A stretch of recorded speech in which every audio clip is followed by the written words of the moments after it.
Mega kembali menggila di lapangan. Kemenangan 3-1 memang jadi milik Pertamina Enduro, tapi komentar tajam dari mantan setternya bikin publik terdiam. Benarkah serangan Megawati masih disembunyikan? Atau justru ada strategi rahasia yang belum dibuka? Simak fakta panasnya di sini.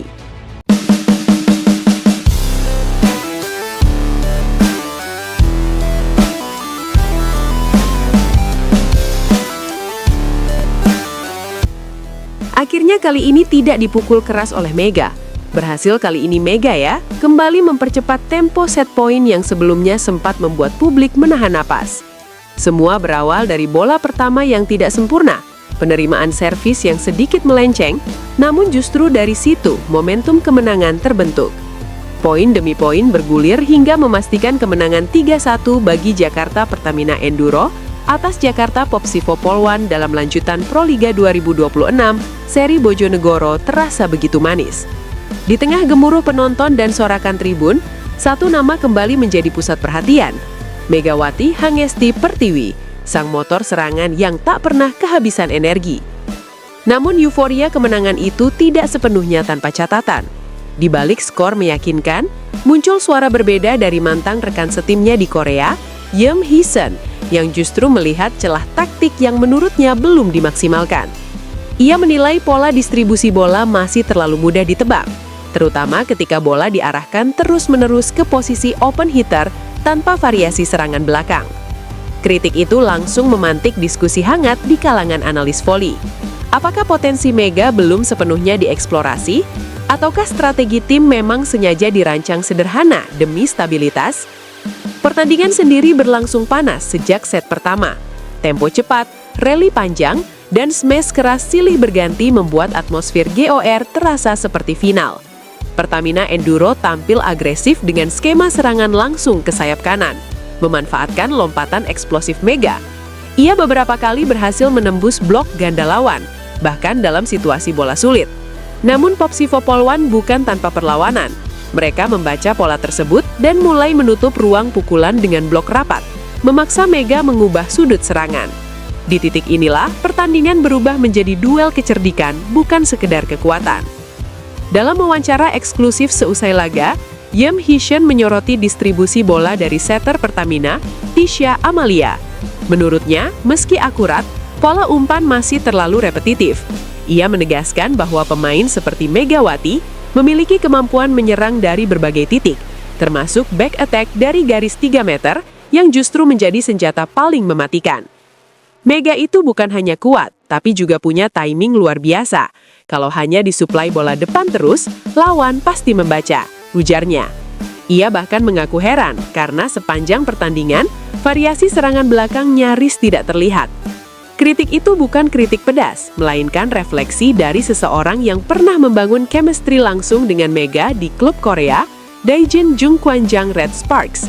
Saat masih menjadi tandem, Yeom dikenal sebagai setter dengan visi tajam dan keberanian mengambil resiko. Ia sering memberi bola cepat ke posisi 1, bahkan ketika situasi belum stabil.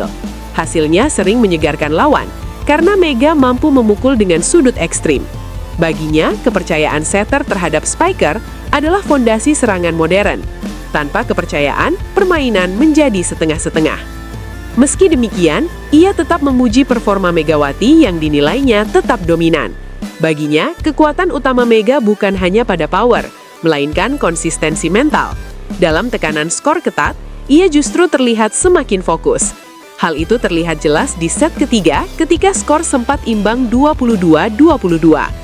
Dalam situasi genting, Mega menerima umpan tinggi di sayap kanan, melompat tinggi di atas blok ganda, lalu menghantam bola dengan sudut tajam ke garis belakang. Poin itu menjadi titik balik yang mengubah arah pertandingan. Di sisi lain, publik juga menyoroti perjalanan karir Megawati di luar lapangan. Tahun 2025 menjadi fase yang sangat menentukan dalam hidupnya. Bintang voli Indonesia yang dijuluki Megatron karena pukulan kerasnya itu membuat keputusan besar, mengakhiri kontrak dengan klub Turki Manisa BBSK lebih cepat dari jadwal. Keputusan tersebut bukan karena performa menurun, melainkan alasan pribadi yang sangat menyentuh, keluarga. Sebelumnya, performanya di musim 2024-2025 bersama Red Sparks benar-benar gemilang. Ia mencetak lebih dari 1.000 poin dan berkali-kali masuk daftar MVP mingguan. Namanya melambung di pasar transfer Asia dan Eropa. Bahkan beberapa agen pemain menyebutnya sebagai salah satu opposite paling dicari saat itu. Banyak yang memprediksi ia akan terus berkarir di liga top dunia selama bertahun-tahun. Namun rencana itu berubah ketika kondisi ibunya menurun. Tanpa ragu, Mega memilih pulang ke Indonesia. Keputusan itu membuat publik terdiam sekaligus kagum. Di saat banyak atlet mengejar kontrak besar di luar negeri, ia justru memilih kembali demi keluarga. Dalam beberapa wawancara, ia mengatakan bahwa karir bisa menunggu, tetapi keluarga tidak. Kalimat sederhana itu menyebar luas di media sosial dan menjadi inspirasi banyak orang. Ia membuktikan bahwa kesuksesan bukan hanya soal trofi atau statistik, tapi juga keberanian menentukan prioritas hidup. Sekembalinya ke tanah air, hidupnya memasuki babak baru. Ia resmi bergabung sebagai pegawai di Bank Jatim, ditempatkan di bagian protokol. Banyak orang awalnya terkejut melihat bintang internasional mengenakan seragam kerja formal jauh dari jersey dan sepatu voli. Namun bagi Mega, itu bukan penurunan level, melainkan langkah menata masa depan. Ia ingin memastikan bahwa setelah masa emas atlet berakhir, ia tetap memiliki jalur karir yang stabil. Meski kini memiliki rutinitas baru, ia tidak pernah benar-benar meninggalkan dunia voli. Ia tetap berlatih rutin, menjaga kondisi fisik, dan sesekali tampil di kompetisi domestik. Pelatih tim nasional bahkan menegaskan bahwa pintu skuad merah putih selalu terbuka untuknya kapanpun dibutuhkan. Pengalamannya bermain di liga elit dunia dianggap sangat berharga untuk membimbing generasi muda. Banyak pemain junior mengaku termotivasi setelah melihat langsung disiplin latihan Mega. Di lapangan, gaya bermainnya memang unik. Ia bukan hanya spiker kuat, tapi juga pembaca permainan yang cerdas. Ia tahu kapan harus memukul keras, kapan harus melakukan tip lembut, dan kapan harus mengarahkan bola ke area kosong. Kombinasi teknik dan insting itulah yang membuatnya sulit dihentikan. Bahkan ketika di blok rapat, ia sering menemukan cara untuk mengubah arah pukulan di detik terakhir. Kemampuan adaptasi itu jarang dimiliki pemain dengan gaya ofensif agresif. Kembali ke laga Proliga di Bojonegoro, kemenangan 3-1 itu menjadi bukti bahwa tim masih berada di jalur positif. Namun komentar Yeom Hee-seon membuka perspektif baru. Kemenangan tidak selalu berarti permainan sudah performa. Ada ruang evaluasi yang bisa membuat tim menjadi lebih berbahaya. Jika variasi serangan ditingkatkan dan Mega diberi lebih banyak kesempatan melakukan back attack dari lini belakang, bukan tidak mungkin Pertamina Enduro akan menjadi tim yang jauh lebih sulit dibaca. Para analis menilai kritik itu justru menguntungkan. Dalam olahraga profesional, masukan dari luar sering menjadi bahan refleksi penting. Pelatih dapat meninjau ulang strategi, setter bisa memperkaya variasi distribusi bola, dan spiker memperoleh peluang menunjukkan kemampuan yang belum sepenuhnya dimanfaatkan. Jika semua elemen itu diselaraskan, potensi tim bisa meningkat drastis. Bagi Mega sendiri, sorotan dan kritik bukan hal baru. Sejak awal karir, ia sudah terbiasa menghadapi tekanan. Ia pernah bermain di hadapan ribuan penonton asing, menghadapi blok raksasa dari pemain Eropa, hingga menjalani jadwal pertandingan padat tanpa jeda. Semua pengalaman itu membentuk mentalitas baja. Karena itulah, ia tetap tenang ketika menjadi pusat perhatian. Baginya, satu-satunya jawaban terbaik selalu performa di lapangan.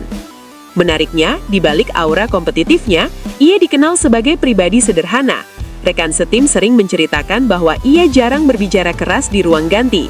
Ia lebih suka menunjukkan contoh lewat tindakan. Datang latihan lebih awal, menyelesaikan sesi tambahan, dan memberi semangat pada pemain muda. Sikap itulah yang membuatnya dihormati, bukan hanya ditakuti lawan. Kisah perjalanan Megawati adalah perpaduan antara talenta, kerja keras, dan keberanian mengambil keputusan besar. Ia telah merasakan atmosfer Liga Internasional, menjadi bintang di luar negeri lalu memilih pulang demi keluarga, dan kini kembali bersinar di kompetisi domestik. Tidak banyak atlet mampu menjalani semua fase itu dengan elegan. Kedepan publik tentu menantikan bagaimana evolusi permainannya bersama Pertamina Enduro. Apakah strategi tim akan berubah? Apakah variasi serangan akan semakin kaya? Dan yang paling menarik, apakah Mega akan kembali menunjukkan senjata rahasianya dari lini belakang yang pernah membuat banyak blok lawan tak berkutik? Satu hal yang pasti, setiap kali ia melompat di depan net, seluruh arena seakan menahan napas. Karena semua orang tahu, ketika bola sudah berada di tangannya, apapun bisa terjadi. Dan selama semangatnya tetap menyala, cerita tentang Megawati Hangesti belum akan berakhir. Muskin justru baru memasuki babak paling menarik dalam karirnya.